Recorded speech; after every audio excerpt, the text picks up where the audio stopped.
You can't live in Gaza right now.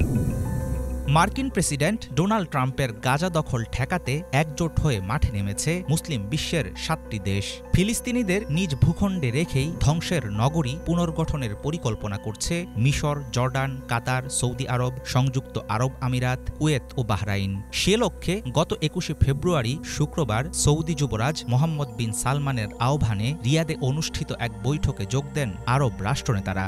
Gaza নিয়ে ব্যবসা করার যে পায়তারা করছেন ট্রাম্প, সেই ষড়যন্ত্রে কান না দিয়ে মিশরের দেয়া বিকল্প প্রস্তাব বাস্তবায়নে শুরু হয়েছে তোড়জোড়। মার্কিন অর্থ সহায়তা বন্ধের ঝুঁকি থাকার পরেও কেন আমেরিকার বিরুদ্ধে দাঁড়িয়েছে মিশর ও জর্ডান? কি আছে মিশরীয় প্ল্যানে? ইসরায়েল ও তার পশ্চিমা মিত্ররা কি মেনে নেবে আরবদের দেয়া প্রস্তাব? আরব দেশগুলো শক্ত অবস্থান নিলে মধ্যপ্রাচ্যে বিশ্বস্ত মিত্র হারাবেন ডোনাল্ড ট্রাম্প।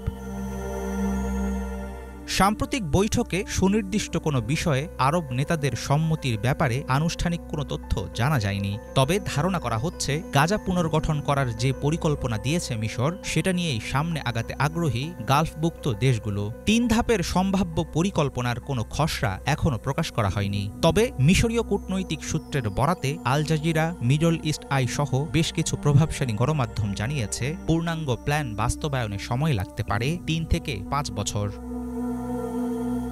মিশরীয় পরিকল্পনার প্রথম ৬ মাসে সরানো হবে গাজার ধ্বংসস্তূপ, তৈরি করা হবে কয়েকটি সেফ জোন, গাজাবাসীর জন্য নির্মাণ করা হবে ভ্রাম্যমাণ ও অস্থায়ী বাসস্থান এবং আশ্রয়স্থল, নিশ্চিত করা হবে ত্রাণ ও প্রয়োজনীয় সব সহায়তা। উপত্যকার অবকাঠামো পুনরুদ্ধার এবং পুনর্নির্মাণের একটি বিস্তারিত পরিকল্পনা প্রণয়ন করা হবে দ্বিতীয় ধাপে। তৃতীয় ধাপটি হবে পরিকল্পনার সবচেয়ে গুরুত্বপূর্ণ অংশ। এই পর্যায়ে সামনে আনা হবে ইসরায়েল ও ফিলিস্তিন ২ রাষ্ট্রভিত্তিক রাজনৈতিক সমাধানের বিষয়, যার মধ্য দিয়ে ফিলিস্তিন পাবে স্বাধীন রাষ্ট্রের মর্যাদা।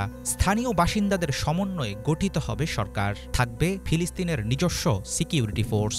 তবে এসব ক্ষেত্রে হামাসের অবস্থান কী হবে তার বিস্তারিত জানা যায়নি। বিনা খরচে তেল সমৃদ্ধ গালফ রাষ্ট্রগুলোতে একটি স্থায়ী ঠিকানা তৈরির মতলবেই গাজা দখলে নিতে চাইছেন ডোনাল্ড ট্রাম্প। যদিও এমন ষড়যন্ত্র প্রত্যাখ্যান করেছে আরব দেশগুলো। জাতিসংঘ, বিশ্বব্যাংক ও ইউরোপীয় ইউনিয়নের যৌথ হিসাব অনুসারে গাজা পুনর্গঠনে খরচ হবে $50 বিলিয়ন বেশি অর্থ। প্রথম ৩ বছরে কম করে হলেও প্রয়োজন হবে $20 বিলিয়ন। আর্থিক টানাপোড়েনের মধ্যে আছে মিশর ও জর্ডান। সেক্ষেত্রে আন্তর্জাতিক বিশ্লেষকদের ধারণা, মার্কিন সহায়তা ছাড়া এত বড় খরচের যোগান দিতে এগিয়ে আসবে সৌদি আরব, সংযুক্ত আরব আমিরাত ও কাতার।